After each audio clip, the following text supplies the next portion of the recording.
everyone. This video is made to help you read an audiogram. The video is made under the guidance of Dr. Tarun Ojha sir, Professor and Head of the Department ENT and Head and Neck Surgery at Mahatma Gandhi Medical College and Hospital, Jaipur. We start with a brief introduction of air and bone conduction. Air conduction is performed with headphones and takes into account the entire auditory pathway, that is from the outer ear, middle ear, inner ear, the nerve and ultimately the auditory cortex. On the other hand, bone conduction is performed with a bone conduction oscillator placed on either the mastoid bone, which is the most common site, or the forehead.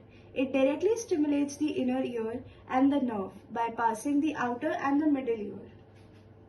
Moving on to audiometry and audiograms. Audiometry involves testing a subject's hearing objectively by playing a variety of tones and volumes. Audiograms are graphical representation of the results of the audiological evaluation, and they help to differentiate between conductive hearing loss and sensory neural hearing loss.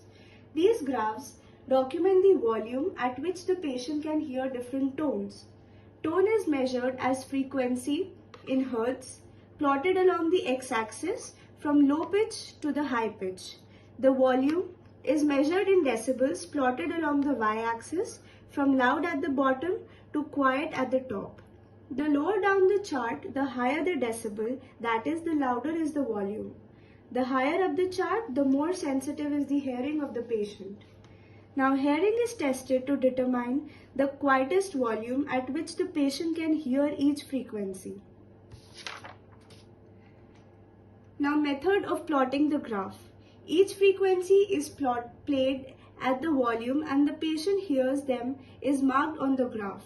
Both the ears are tested separately. Both air and bone conductions are measured separately. Now, the following are the symbols that are used to plot the curve. Air conduction in the left ear is marked by a blue cross. In the right, it is marked by a red circle. Air conduction, when it's masked, it is marked with a blue square in the left ear and a red triangle in the right ear. Bone conduction is marked by arrow to the right in the blue color in the left ear and arrow to the left in red for the right ear. Masked bone conduction is marked by a square bracket to the right in the blue for the left ear and towards the left in red for the right ear. Now, the following diagram describes the hearing loss as represented on an audiogram.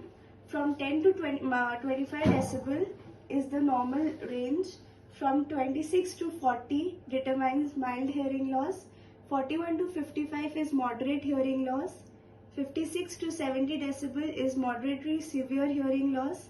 71 to 90 decibel is severe hearing loss, and more than 90 decibels is profound hearing loss.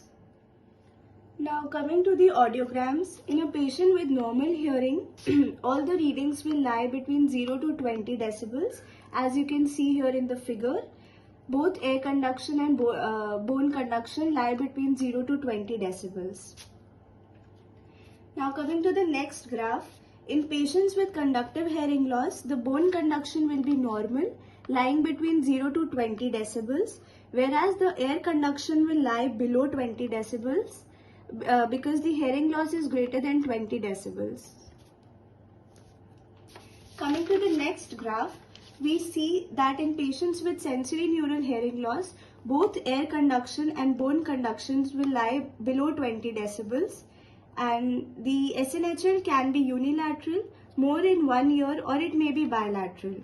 In mixed hearing loss, air conduction and bone conduction will be more than 20 decibels, but there will be a difference of more than 15 decibels between the two, with bone conduction being better than air conduction.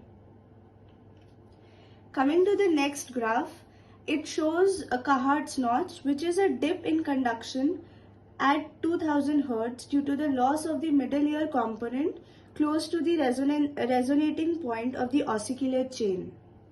So here the graph shows a dip in the conduction at 2000 Hz. All the students, while reading an audiogram, you should know about the different causes leading to different types of hearing loss. Thank you.